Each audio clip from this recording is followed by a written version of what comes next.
In the last chapter, we spoke with the banished King Lavar in his phantom city of Shamwood, learning of his groundbreaking, first-hand experience with opening the Eltale book and the Day of Grief. Afterward, we made our way through the western Dindom Dries and entered Highland's recently destroyed border city Greenock. Speaking with a few survivors as well as our friend Shannon, we learned King Bygus ordered his town destroyed, with the sole purpose of testing his strength. We don't know if our father perished during the raid, and with Highland's capital of Brannock Castletown the final stone left unturned in our search over Keltland, we muster what courage we have left and head for Barragoon Moor.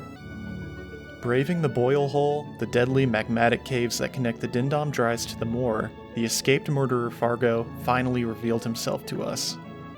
Fargo admitted that King Bygus was the mastermind behind freeing him from prison, having agreed to bring Bygus the treasured fire ruby upon his release.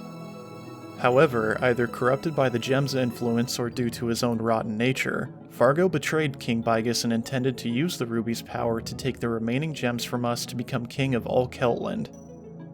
With Greenock's massacre fresh in our mind, we overpowered Fargo and served justice with magic and fury, acquiring the final elemental gem and putting a swift end to the villain's murderous streak. As we finally escaped the Boil Hole, we arrived within the heart of Highland, known as Barragoon Moor, a domain swollen with corruption and tragedy. In the semi-final chapter, we'll head to Brannock Castletown and learn exactly how deep King Bagus's crimes against Keltland run. Oppression and dread hang heavily in the hearts of Highland's people, who've emptied the streets to seek refuge from their tyrannical ruler and his mysterious, inhuman knights. After scouring for clues, we'll step through the city's interior gate and come face to face with Brannock Castle, the ominous, all-seeing keep set high above the black waves that crash against its cliffside. As the sky darkens across the moor, it's within these castle walls that we'll finally begin to unlock the secrets behind the events that hurtled Keltland towards destruction. It's here that Brian's world begins to dissolve around him with each step he takes, as the road of fate guides him to a place beyond any break of light or touch of hope. There's little to see in Barragoon Moor besides a brief resting point before entering the city, but once we do, we'll quickly learn that Bygus's tyrannical streak hasn't been spared upon his own capital. One would find it hard to believe anyone lived in Brannock at all, since the residents who were reluctant or unable to flee the country have boarded themselves up within their homes in fear. One of the townspeople, a farmer named Ryer, recently fled to the city after the soldiers raided his outlying farm, seeking refuge with his niece. She explains that she's doing her best to keep the family together, but that the city has become just as dangerous as anywhere else across the land. We'd have naturally believed the soldiers carrying out King Bygus's orders were the Knights of Highland, but surprisingly, we'll find these troops hiding within the city's barracks and armory, just as panicked as the townsfolk. The little insight we'll uncover is from one of the soldiers named Tinville, who explains that 2 fortnights ago, a mysterious woman and a wicked spirit came to see the king, and since then, Bygus became a different person, certainly no longer the same ruler that upheld the peace treaty with Kenishire and Carmaw. Valens and Andrew cower together, convinced that the end is coming for them, as Vilk seems to have accepted that their king is set on burning everything in sight, and that the end is near. It's hard to believe that the valiant Knights of Highland have broken down into such a sorry sight, but it's a telling sign of how dire things have become, and that none are safe from the wrath of the Iron King. We'll search high and low for clues on our father to no avail until we speak with Roddy, who recounts having encountered an older magician some time ago. While he believes that the magician had great powers, he doubts that he survived the king's wrath, as they'd imprisoned him on order of Bygus. I believe that, having arrived to search for the Eltale book, he'd have learned of and spoken out against the king's actions against Highland, quickly earning the king's ire and a place in his cells. To support this, we'll find Shannon at the inn, who informs us that Bygus was rounding up any and all who dared oppose him, and that if our father attempted to challenge the king, it's likely he was taken into prison. There's a lot going on with little time to piece it all together, but we'll unwrap what we can. It's been at least a fortnight since King Bygus began putting his plans into action, and if our father has been in the king's prison, there's no guarantee he's still alive after so much time. But what is it that caused this chaos to begin with? Tinville informed us that it wasn't until a mysterious woman and a wicked spirit came to visit the king that he began to change, And if it isn't the soldiers of Brannock that attacked Greenock or the outlying homesteads, then who is King Bygus ordering to do his dirty work? His soldiers and citizens are either locked within their homes or the castle's dungeons. So who's left to carry out such terrible crimes? This is an important fact that we'll return to later, as a stomach-churning secret awaits us as we press on. Pressing through the inner gate and dashing toward the looming castle, we'll find the front gates barring any direct access. However, there's a sliver of hope, as we'll recall the soldier Hirsch's tip that there's a chance we may find a way through the backside of the keep if the front isn't accessible. This advice proves invaluable, as we'll discover one of the rear gates has been left ajar, which leads to a small, hidden door on the second floor balcony. It's possible this could be a trap, but there's nowhere left to go and our father's life hangs off every passing second. Stepping inside, we'll begin to confront the inhuman White and Red Rose Knights, anything but chivalrous, and hell-bent on destroying anyone or anything that comes between Bygus. These must be the evil soldiers the people of Highland spoke of, the ones who've been burning down farms and homes, and perhaps even the same ones that played a part in Greenock's destruction alongside Fargo. The most striking observation is that these are some of the most humanoid monsters we've discovered thus far. Granted, they're completely clad from head to toe in heavy plate armor. Navigating through the halls is perilous, but we'll eventually step through a door to a balcony, elevated high above an empty room. Past the cannons mounted within the walls and through seemingly endless hallways filled with Rose Knights, we'll find ourselves within the keep's heart, and it's here we'll come face to face with the hideous being that pulled King Bygus into a deep madness, Guilty. He's a head taller than anyone we've encountered, hunched over with giant claws, a tattered rope hanging loosely off his powerful frame. The monster claims he's been waiting for us, which I believe explains why the back entrance to the castle was left open, having been a trap to lure us in. He demands we give him all the magical powers we've obtained thus far, interestingly making no mention of the elemental gems in our possession. Before we have time for questions, he viciously attacks us with lethal, otherworldly magic. A quick note, while these sections normally end after a boss battle, I want to be clear that this is not the case for this chapter, and instead of waiting until the end of the video to discuss the main villains together, this is a unique case where it's more appropriate to do so now. Guilty is a centerpiece within the story that's often left unexamined, and rightly so, as stringing together his origin is difficult without observing him from several angles, and impossible if you haven't managed to catch a dozen minor details. However, his actions within the narrative are crucial to review, for I hypothesize that many of the tragedies occurring within Highland were in part by Guilty's influence over King Bygus. Not only this, but his appearance, brief dialogue, and magic are all pieces to the puzzle of who Guilty is, why he's here, and what his motivations are. Let's begin by recalling Tinville explaining that King Bygus changed after meeting with a mysterious woman accompanied by a wicked spirit. I believe that Guilty was the wicked spirit in this tale, as he's clearly not human, but still shows signs of intelligence in spite of his monstrous appearance. However, we've concluded that the only spirits that existed within Celtland are the great spirits of old and the minor spirits we create pacts with to enhance our magic. So because of this, I don't think wicked spirit is meant literally, and more figuratively, insinuating Guilty is of wicked character. Considering these ideas, we can formulate that Guilty likely influenced King Bygus' descent into treachery, but the question is, why? What was there for Guilty to gain in manipulating the king? And what was there for King Bygus to gain by allowing the stranger into his council? When we spoke with Shannon, she'd mentioned that King Bygus was rounding up anyone that opposed him, which is likely a reason why the people of Brannock boarded themselves up within their homes. Running parallel to this, recall that Roddy mentioned a wizard we assumed to be our father was captured as well, but that his survival was unlikely. With these two conversations, we understand that Bygus has been capturing his opposition, but for what reason? Just to kill them? Therein lies the contradiction. Why would he have been capturing anyone simply to kill them later after bringing them to the dungeons? I believe I found the answer, and it's disturbing. First, observe Celtland's history and consider the three kingdoms themselves. While a peace has been maintained over the kingdoms for many years thanks to the treaty, I feel that Highland came up short on the deal.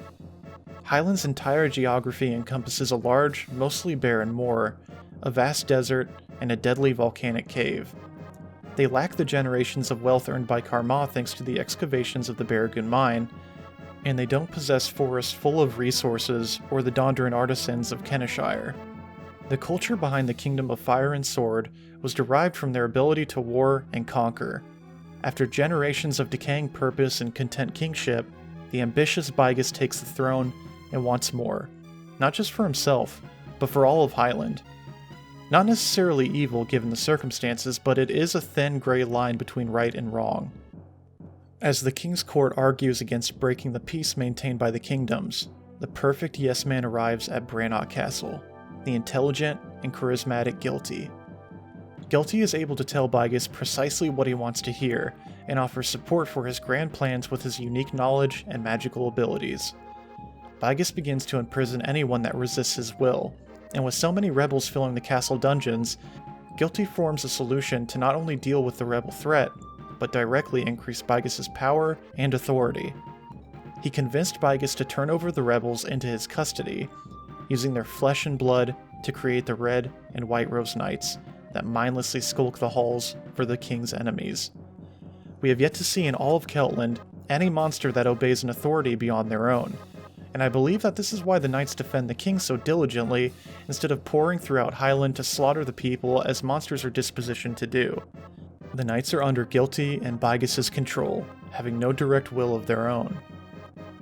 Through this window, I believe that Guilty was something akin to an archetypical mad scientist, and the experiments and torture that the prisoners endured was the motivation for Guilty to assist Bygus in his plans. I'm always reminded of the thin pins Guilty summons when attacking with his magic. They remind me of dissection needles one would use for an experiment. I feel that his dialogue also supports this idea. For his brief text, it's almost like Guilty is observing Brian as a test subject instead of a human. He demands that we give him our magical powers we've obtained thus far, because to him, it's something tangible he can literally tear off and hold in his hands. He has no conscience or remorse for the pain he's caused, and only sees value in taking what he wants or leaving death in his wake if he can't control it. It's important that we analyze his appearance as well, which I believe is the final piece to his puzzle. The shredded dark robes clinging to his shape were clearly meant for someone or something of smaller stature before a sudden change in size stretched the fibers to shreds. At some point between when he began his experiments on the prisoners to when we encounter him, either accidentally or purposely, he began experimenting on himself, subsequently changing into the monster before us now. On top of this, I find it very unlikely that he'd have been allowed into the city with the mysterious woman he accompanied had he appeared the way he does now. Thus, I believe he eventually turned inward to accumulate magic and power, after utilizing his test subjects to the full extent of his knowledge, and at some point, his experiments turned him into the monster we see before us now. While Guilty could have, at a time, been a charismatic, intelligent, and cunning humanoid who easily found a place at the coerced king's side, he eventually became a reflection of his inner desires. All these ideas come full circle when we finally see him for what he is, exactly what his name would imply: Guilty. I can't say for a matter of fact that this is the hidden truth behind Guilty's origins, but I find it to be the most plausible explanation given the clues that we have. Regardless, however, defeating him still leaves three important questions as we continue upward and onward. Who was the woman that accompanied Guilty? Is our father the wizard that was captured? And if so, is he still alive? With no time to lose, we'll forge ahead, climbing higher and higher within the keep. Eventually, we'll discover a storage room, and it's there that we'll shockingly come face to face with an ally, Leonardo, this being the first time we've seen him since our time in Normoon. Apparently, he'd snuck into the castle by his own means, after he'd learned that our father was likely captured by Bygus. While searching within the castle, however, he'd find that he was too late, and that Lord Bartholomew was no longer in the prison cells. Assumingly understanding that he lacks the power or skill to directly confront the dangers ahead, or that he'd simply be in the way, he offers to watch over us so that we can take a quick rest before continuing onward. At last, after endless hallways and countless steps, we'll enter a grand room with a giant carving hewn from stone at its center, likely meant to resemble a map of Keltland. Perhaps this had been a council chamber when Bygus still tolerated human company, or something akin to a war room. Most importantly, however, we'll find this was the site of a battle having just concluded. Rushing forward toward the aftermath, we'll find the combatants to be none other than Shannon and our father, Lord Bartholomew. Lord Bartholomew has been gravely injured, struggling to catch his breath as he questions us in a state of disbelief. Stumbling over his words, he begs that we flee from the castle and the city, and that this place has been a trap all along to bring the elemental gems to a single location.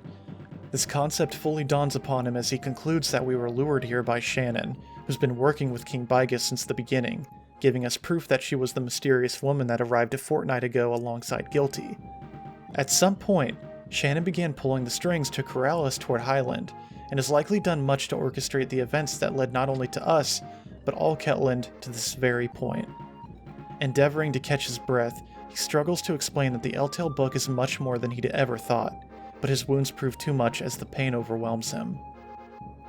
As we turn from our father, Shannon coolly greets us, conceding that our power is much greater than even she expected, and that we must be a true magician after all. Before we arrived, Shannon encountered our father, and despite the severity of his injuries, likely from combating the Rose Knights during his escape, he challenged Shannon the moment she mentioned our name. She can't understand why he'd have done such a thing, and though she could have easily killed our father without another word, she instead waited for us to arrive. She further explains that she won't allow us to leave this room, and seals the door behind us with her magic, insisting that we must move forward if we hope to rescue our father. We're so close to the moment we've been waiting for. In Brian's mind, this entire story was meant to begin and end by finding his father, but Shannon demands that we do as we're told.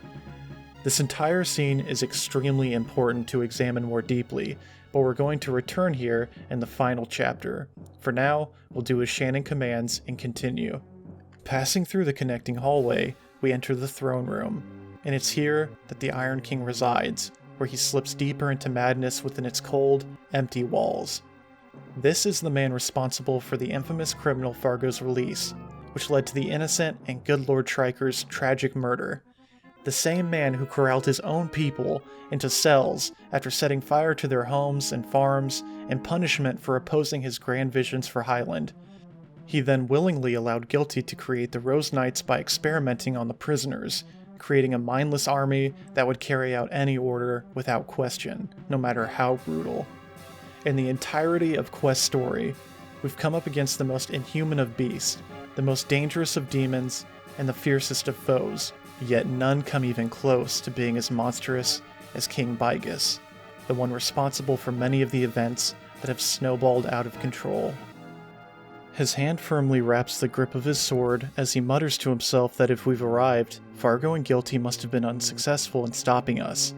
Without a shred of sympathy or remorse, he simply shrugs away the memories of his deceased allies while he claims his power is absolute, and before his greatness, our magic is nothing short of child's play. He proceeds to attack us with spellcasting unlike anything we've ever seen, at both short and long distances, even utilizing his spells within his swordplay. It's hard to believe that anyone outside the monastery could have acquired such power, but we can't forget the faces of those who have been scarred by his actions, the people of Ketland who still mourn, for the mothers who pray for their sons to come home alive, for every soul in Brannock Castletown that hang off every breath like it's their last, holding the remaining family close. With these memories and justice on our side, we'll overwhelm the Iron King, watching as he dissipates into nothingness as our magic eviscerates any trace of his pitiful existence from the realm of the living. But the story doesn't end here. We can't turn back, the way remains locked, and just as Shannon said, the only way forward is the path before us. Behind the throne is a twisting pathway that leads to a series of hallways that connect the sections of the roof to the keep. The complete absence of sound outside of the tapping of our boots against the stone is chilling. Finally passing through the final corridor and onto the roof, we'll find Shannon once more has been waiting for us, standing before a mysterious altar. She mocks us for having taken so long, assuming that Bygus shouldn't have been a problem. After all, the king is nothing compared to the power held by Mammon, a name we've only heard a handful of times throughout the entire story. Solvering, Zels, Nepti and Fargo, the four who'd stolen the elemental gems, are now gone, the proof being the power of the gems are firmly within our grasp. But with these gems, we won't use them to influence our own magical powers. We'll use them to open the gate before us and finally confront this thing called Mammon, but not without the final component, the Eltale book. She places the book in our hands, its ancient bindings holding together the influence of 1,000 years. She has one final demand: take the book and step through the stone circle. We've only heard this term, Mammon, a scant few times throughout the story, and the only thing for certain is that Mammon and the Eltale book are somehow closely related. When we approach the stone circle up ahead, we'll find a large, runic stone with a floating sphere above it, surrounded by 4 stone pillars, each with a colored gem floating above its point. I believe that these were meant to be the elemental gems that, upon being utilized within the stone circle, open a gateway to another realm, should one have the Eltale book in their possession. Shannon makes it a point that having the gems is why we can unlock the road before us. So I believe this is a safe assumption to make that's probably a missing scene that's due in part to Quest's rush delivery. We would have believed slaying King Bygus to be the end of the tale, but instead, we're still being pushed forward by fate, whether that be Epona, the Great Spirits, or something from beyond. We tuck the Eltale book beneath our arm as the Otherworldly portal opens before us, Shannon watching all the while. As we pass through the ancient stone, a deep darkness blankets the world around us, as each step we take takes us closer and farther from where we are, where we've been, and where we've yet to go. Space, time, fantasy, and reality are all beginning to meld together, as when we open our eyes, we see a place that feels like a wonderful memory twisted into a horrible nightmare. And in the back of our mind, we'll remember the old fortune teller's prediction at the beginning of our journey. Your final challenge awaits you at the end of the longest road.